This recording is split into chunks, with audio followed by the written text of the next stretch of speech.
Welcome back to another edition of Root to Rising podcast. I have another special guest with me today, Tricia Conyers, whose personal and professional development expertise. We're excited to have Tricia on our show today. And of course, as we start every show, Tricia, we'd love to hear a little bit about yourself personally and professionally and your brand, and we'll go from there. So welcome to the show, Tricia. Thank you for having me, Christine. It's lovely to be here with you today and your audience. So thank you so much.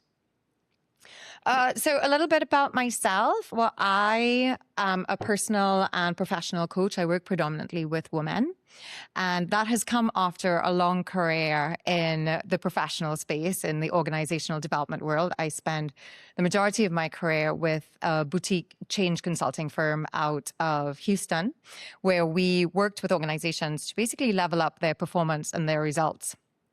And the funny thing about that time that I spent there is when we would get together as the team in that business and we would talk about what was the thing that we loved most about the work that we did, we never talked about the results that we hit. We always talked about the growth in people that we worked with, because a big part of the role that we did was in coaching others and helping them see their own potential and performance to be able to take things to the next level. So that was the part that always resonated, sat with you, that made you feel good about the work that you did. And after doing that for a long time, I kind of just reached a point where I was like, I feel like there's something more for me. I had been part of the leadership team for a long time. I've been part of this business for, like I said, 2 decades or more. And I was like, I didn't quite know what more was, but I was ready to figure that out. And so I went on a bit of a journey to find that out. And that has led to the business that I have today, which is called Inspire Her Coaching. And I work with women at the intersection of confidence and goals and personal growth. I really work with them at transition moments in their life. And that can be anything. That can be from finding yourself in a new job, or it can be finding yourself just having outgrown what you have done for a really long time, or who you have been for a long time. And you're at that transition moment, and that can often lead to this sense of crisis and confidence. Like, can I really make the next step of what is out there for me? What is that? Can I do it? Am I ready? Am I worthy? Am I good enough? And all these questions that we face. So I tend to work with women who are in that place in their life, whether it is professionally in their career or whether it's in their personal, navigating their personal life. Very interesting. Yeah. What kind of schooling or certification did you receive to do that? And I would say, honestly, you probably don't need any if you know how to, talk and help people. It's usually individually created. But what kind of schooling or certification do you have? Well, I giggle because my degree was I'm an engineer, and I always say I'm an engineer on paper only. And I know I always had an interest for psychology. I didn't really know at my time how to get into that because I wasn't necessarily strong in the biology and what felt like needing to go in a medical direction. I was much stronger at math, and my father was an engineer. And as all of these things happen, you kind of follow a roadmap that is somewhat yours and somewhat influenced by the society and the people that you have around you, right? And so I ended up going to university to do engineering. And I did a 4-year degree, which gave me 2 years of general engineering and 2 years to specialize. And when it came to the option to specialize, there was an option that was offered that was called manufacturing engineering. The intent behind it was to take people with an engineering background and train them to run a manufacturing business. So we got an opportunity to start to step outside of the very technical side of engineering. So we started to learn much more about the people side, and whether that was supply chain management or marketing and all the different aspects that would come in running a business. So it gave us a much broader appreciation for what goes into running a business. That then led itself into consulting work and things like that, which is what followed afterwards for me. But I always say, on paper, I'm an engineer, but that was probably the first and last time. So how did you make that pivot? And I think you make a really good point. When we're growing up in high school and college, we believe individually there may be one path for us, but you're so right when you say there's so many influencers along the way that shape you to drive you to that roadmap or maybe even a different one, right? So How did you personally make that transition from going to school for engineering? Like, did you at that time struggle with that? Was it an easy transition to focus more on the people psychology perspective of it? What was that transition point for you? Well, I think there are a couple of factors at play. The degree itself very much took us out of the technical side of engineering. And so it opened up a world where when we started interviewing for jobs and things like that, the companies that we were connected with were consulting companies. So it just lended itself more to that type of work. And the organizations that were recruiting within the university were those types of organizations as well. So that kind of opened up to me, and I saw that as an opportunity there. The much more difficult pivot at the time was coming back to Trinidad, where I live, where my father owned a manufacturing business. And he thought, aha, she's going to come back and she's going to be part of this business. And that was very much not what I wanted to do. I didn't want to go into that part of the business. I wanted to lean into the consulting side of the opportunities and actually find that work even here in the Caribbean. So that was the much harder pivot and probably the much harder conversation, something that I'm sure he still feels very disappointed about. And at the same time, very, happy that I followed a direction that was for me. Yeah. So I'm sure this is a little bit of your own advice that you give others, but in that moment, because I'm sure some of the listeners today struggle with the roadmap or path that's been created for them. They may be a senior in college and they're having a moment to say, oh my gosh, I don't want to do this the rest of my life. Or maybe I want to pivot and go a different direction, similar to what you did. So, when you go back in time and think of that moment, how did you create enough confidence on your own? And parents, I think, are the most influential in people's decision of what they're going to do next. So in that moment, how did you give yourself the confidence, or how did you gain the confidence to have that conversation with your father, knowing that the expectations he had for you were different? Yeah, I don't think that was an easy conversation. Like I said, I'm sure he had his own disappointments and hopes for what I would do.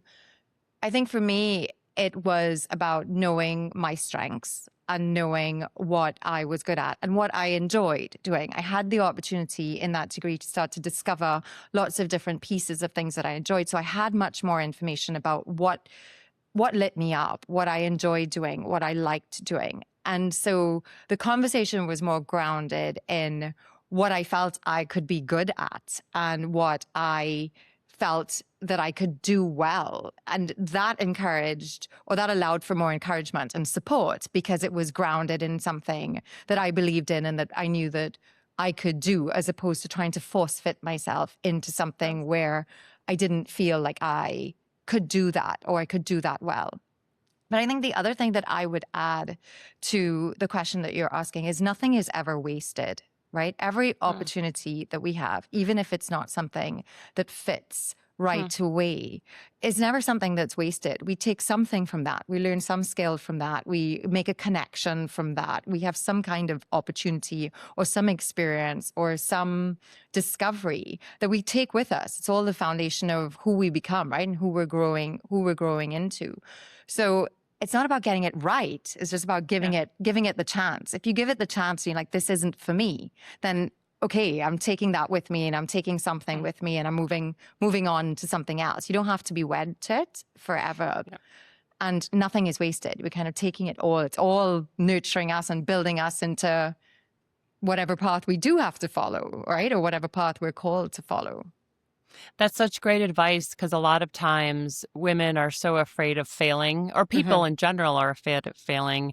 And to your comment, I mean, what's the worst thing that can happen? You're taking something from that experience or that failure moment and you're turning it into an opportunity or a learning. It's not wasted, to your comment. I think that's very important for people to understand. There's no right answer. There's no wrong answer. It's just what you take with the information and experiences that impact you along the way.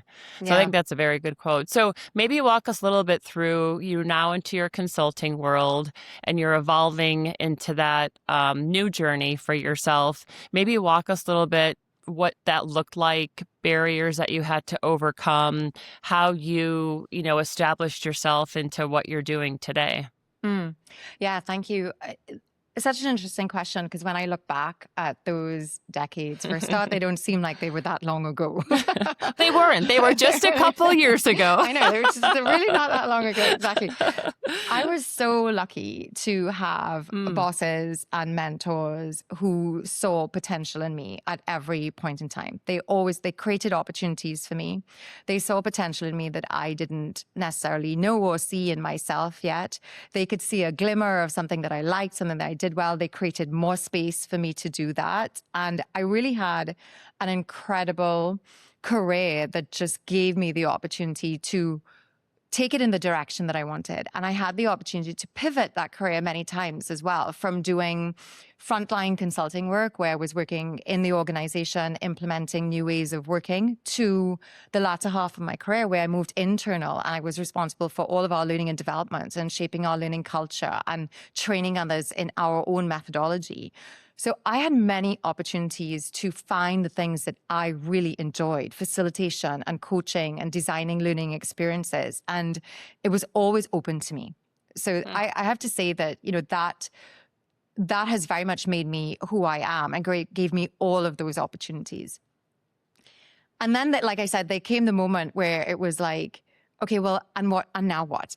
And now what? Now I've been here for a while, for quite a while, and I didn't quite know what would have been next for me. And I have to say that was probably the hardest moment for me in my career, because it was not just the not knowing what would be next, but it was also the wrestling with next probably meant trying to figure out something new for myself. And that meant leaving. And that meant leaving behind these people who I had grown up with. I always say I grew up with them. I started working with that organization. I was so young. I was in my 20s. It was before I was married, before I had kids, before I went through any, kind of life-changing moments that we all experience. And they were so much a part of a family to me. And so leaving, while it meant wanting more and finding a way to kind of give back in a different way and do something different, also meant parting ways with people who meant a lot to me. And there was a lot of loyalty and there was a lot of wrestling with what that meant for me. It felt like I was letting them down in some ways. So that was a really hard moment, a big transition and a really big pivot, and my own crisis of confidence in that, my own crisis of not knowing what would I do next? Who would I be without the title and the organization and the history that I had? So do you think it's luck, or do you think you intentionally seeked out people that you knew were going to make you better, to coach you, and that you were intentional about putting yourself? And I have this debate often with people.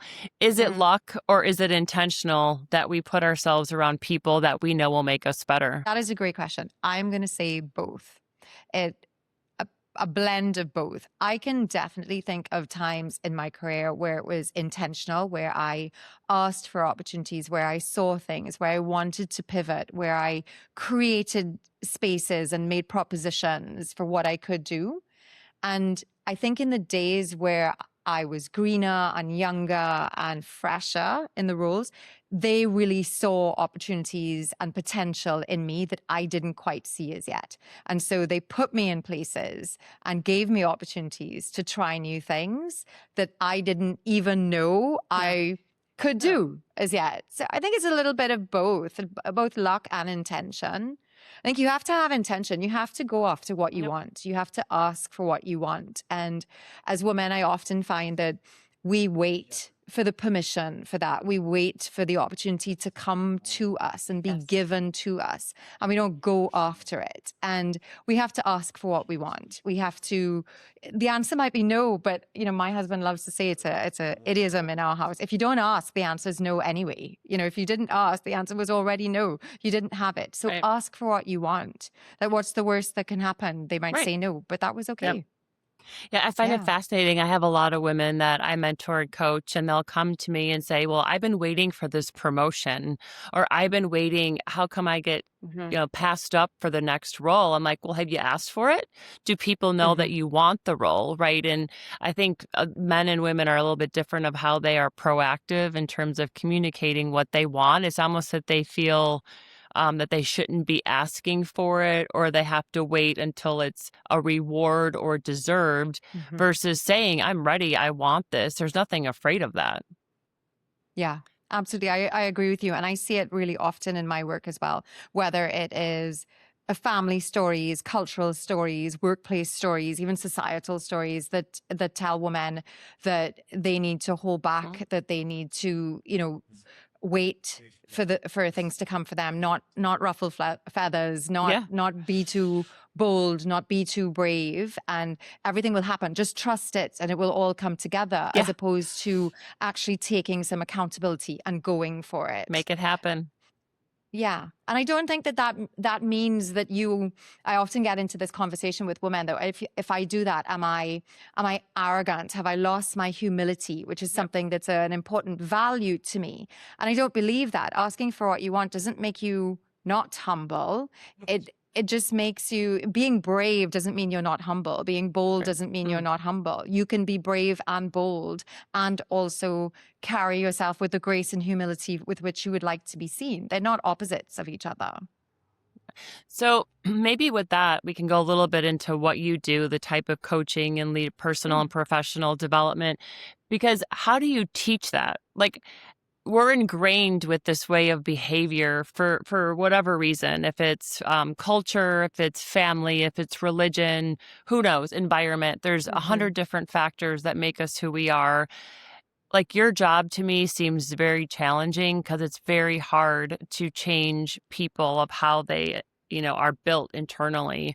So tell us a little bit about what you do and how you do it. Yeah, sure. So this might seem like an odd angle to go at the confidence direction in terms of building confidence. But for me, what I do with the women I work with is we find something that's important to them that they've been holding back on, that they really want to make happen. Whatever that is. Call it a goal, call it a milestone, whatever you'd like to call it. But it's something that they really have been holding back in bringing to life. It might be launching a podcast, it might be writing a book, it might be applying for a promotion.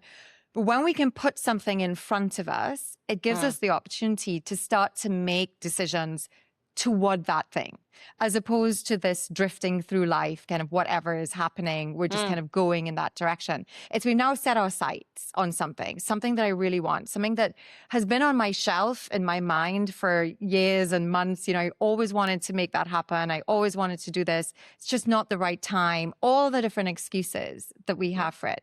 And if we can bring that into the forefront of the work that we're doing, that gives us the reason or the circumstance in which we can start to talk about, well, where are we holding back? When I talk about confidence, I talk about the kind of 3 selves that make up confidence: the brilliant self, the brave self, and the bold self. And confidence is all about knowing your evidence that you have, evidence of how you're brilliant, evidence of where you're brave, evidence of how you can be bold. And when we can start to break that apart and actually make it practical, one of the things with confidence is it feels like this nebulous, this nebulous topic, this really elusive thing.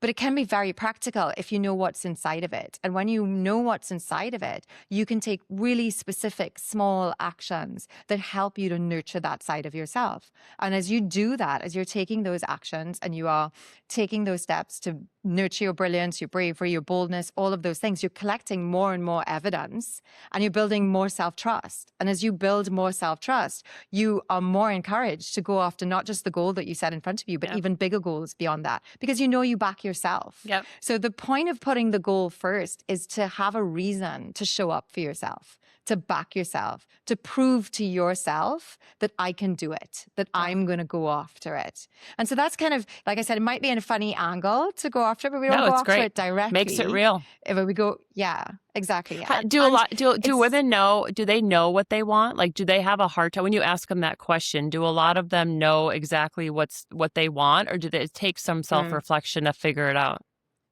Yeah, absolutely it does. Generally, when women come to me, the words that I hear the most are I'm either stuck or I want more. Like I feel stuck or I want more. Like I just feel like I'm ready for more in my life, but I don't know exactly what that is, or I'm stuck. So those are the two words I tend to hear most when they first come. And it does take a bit of reflection in terms of what's the thing that we're going to work on together. But they always know there's always something that they, in their heart, they really wanted to make that happen. I really wish I had applied for that job. I always wanted to bring this podcast to life. I always wanted to be part of this committee and play a role here. And there's for different reasons, they've just been holding that back. So there's always something. Takes a little while. And then at the end, they're like, that thing I always really wanted to do was this. It's like, yes, let's do that. Because they took a minute to think about it. They took a minute to think about it and to self-reflect and prioritize that. And you asking those questions to them, it allows them to do that. It creates that space. Yeah. Yeah. So my self-reflection is such an important part. Self-reflection is such an important part of getting to know ourselves. And we don't often take time in our life to just pause and reflect. What's going well? What are my wins? What's going really well? What's not going well? And what am I learning from that? And how do I extract that?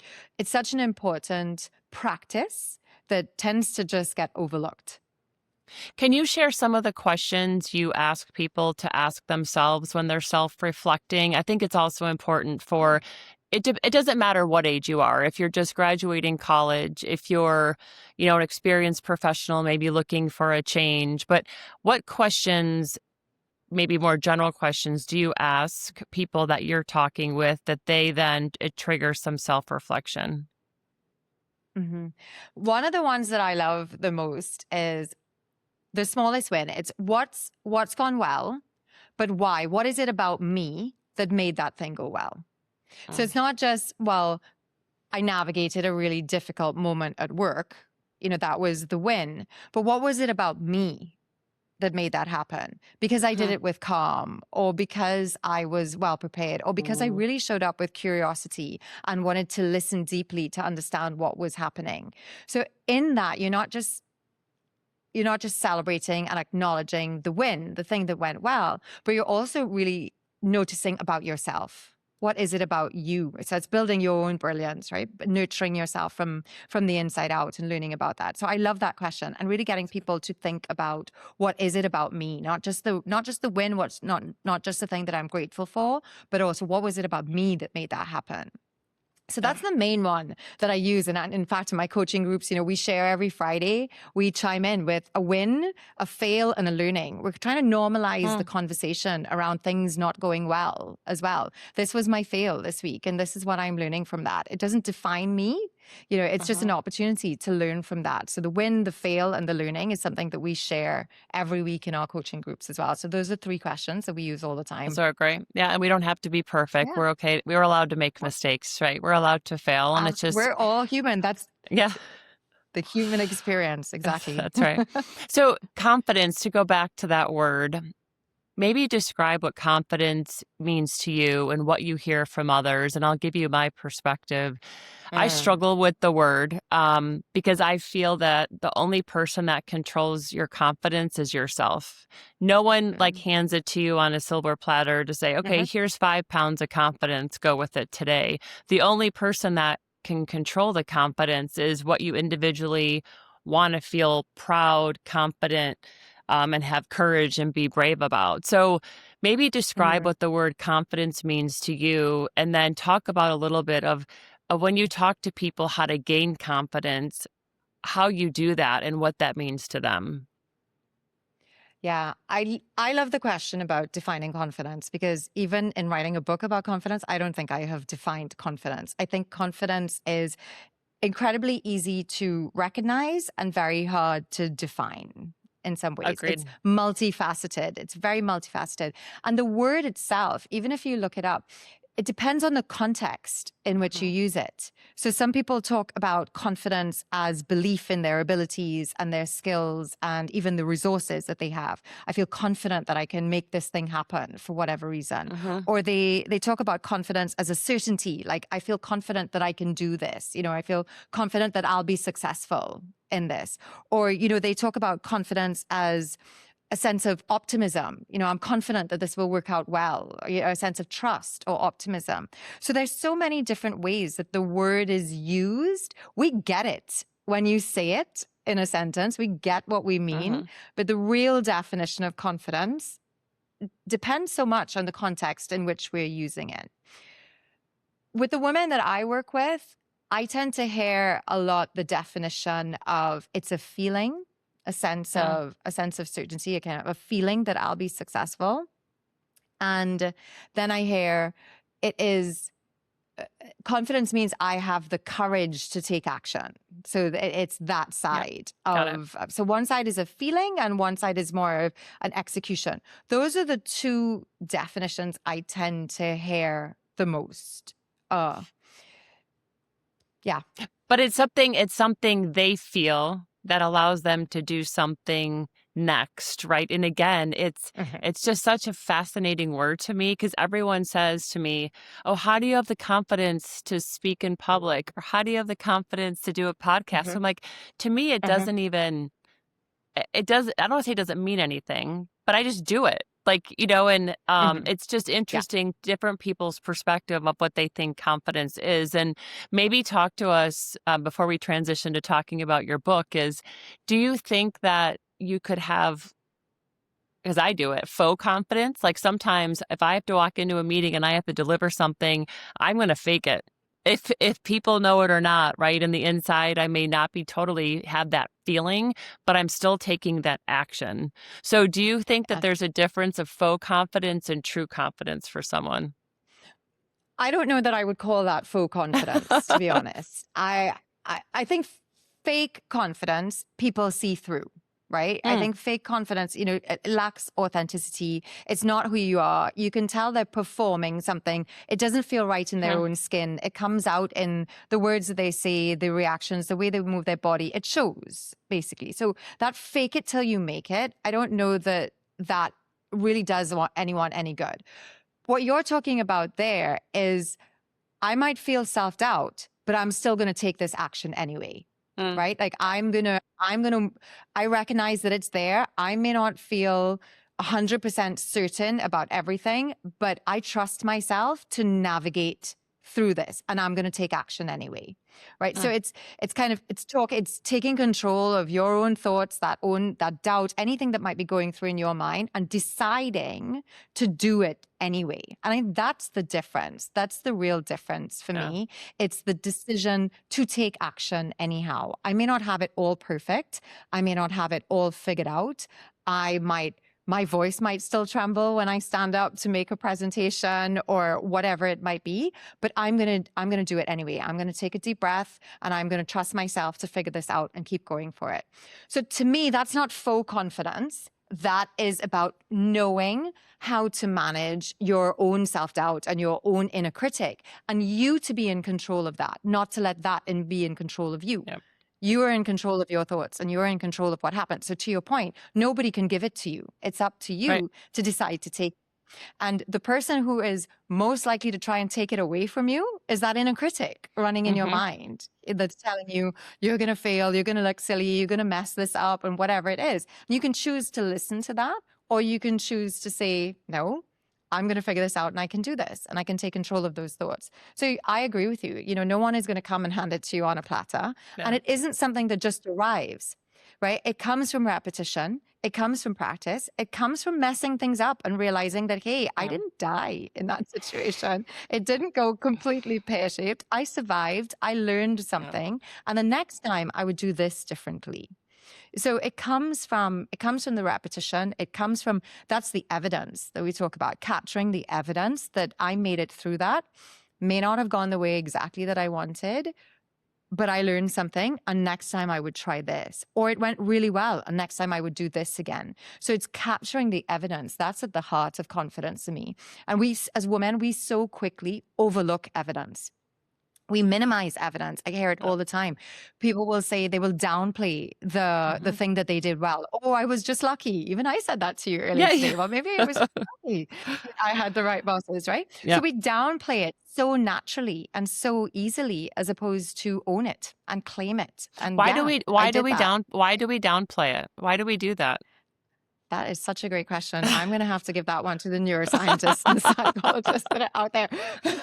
I don't know why we downplay it, but I see it all the time. Yeah, I hear so do it with the women that I speak with. We so easily, oh, well, that only happened because of X, Y, and Z or this. And we downplay it all, and we almost brush it aside rather than savor it. Because it's a real moment. It's a real moment. I had a client once who, she had a PhD in, I can't even pronounce what it was in. It was something incredibly scientific. And when I asked her to name a glory moment where we have a kind of a confidence moment in her life, she couldn't think of a single one. And you would look at her on a piece of paper and she had PhD, and I would be like, what about this moment and this moment and this moment? But to her, all of those things, she had just brushed them aside. She didn't even see them as moments that were evidence of her confidence and of her abilities and her competence and all of those things. Why do you think women specifically have so many different levels of confidence?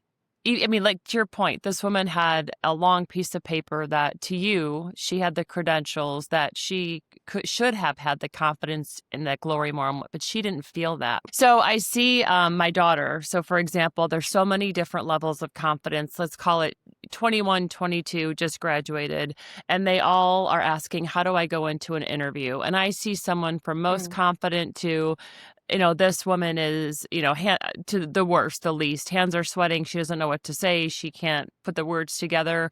So what causes, and even to this woman that you just referenced, she had a sheet long of credentials in your perspective that she had every right to have confidence in all these glory moments. But in her eyes, she didn't have that. So how are there so many different levels of confidence, and how do women, because I don't know if it's by experience, because if it was by experience, this woman with this PhD, in theory, she should have that confidence. So why is it, or what influences do we have that allow someone to be confident or not confident, or how they have a different, there's so much variability in that?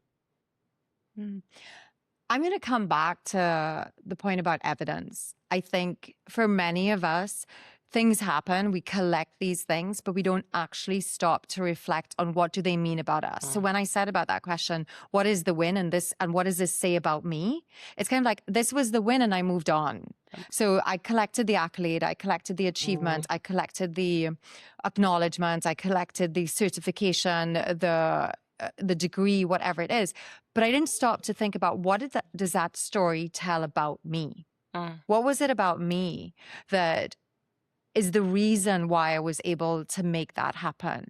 And so we overlook that so quickly that we overlook the evidence that's at the heart of our confidence. That's the foundation of our confidence. It's recognizing, what is it about me? Can I stand up for myself? Do I know myself? Do I know my values? Do I know my strengths, and do I know how I think? Do I understand how my thoughts work? Can I take control? There are all these elements and factors inside confidence. But if we don't stop to connect the external with what's happening, or kind of what is it about me, we're missing the important link. And so it just seems like a thing. It's just that thing that we did, or that award that we received. But it's not telling the story of who you are and what makes you who you are. No, and I think that's the the gap, or the bridge between the two. And that's great for the audience to listen to, I think, to take time and to make sure that you're learning. Like you started the whole conversation with, there's never a wasted moment. So if it's a positive moment, to celebrate the win, or negative. But the point of the story is take the time and feel it, absorb it, so that it can impact you, so that you can grow. And it's okay if it's uncomfortable, don't block it out, but it's going to help you either way, and ultimately, hopefully, gain more confidence. So let's go a little bit, this book that you're writing, thank goodness, because it sounds like there's a need, there's a need in the world for your book. So tell us a little Thank bit you. about your book and why you wanted to write it and what's it about. Yeah, well, the book is called Confidence is Action. Surprise, surprise. But this is the title of the book. And I wrote this book for all the women, myself included, who have felt that tension between where they are and the life that they really want, whether that is a certain, project or dream that they have wanted to bring to life, or a career that they've wanted to have, or just the sense of feeling like they are living their best lives.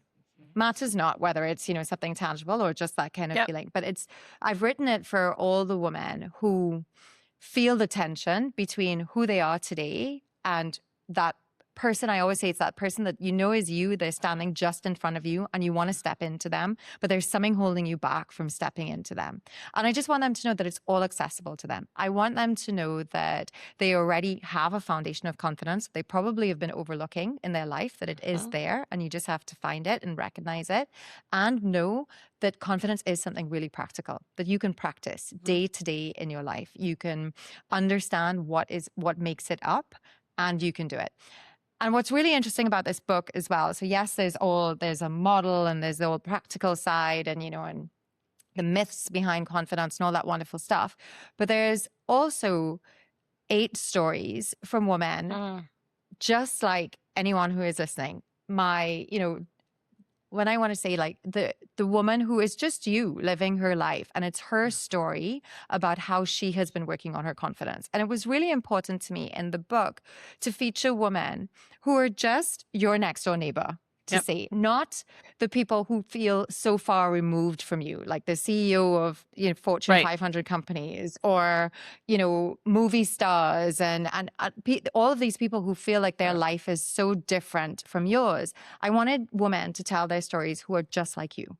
The women who are just like me and just like you, and recognize that this is what can happen when you're intentional about nurturing your confidence. And so it's also a collection of stories from these women that tell their roadmap and their pathways and all the obstacles that they've faced and what they have done as they have been working on this. And it's a journey, right?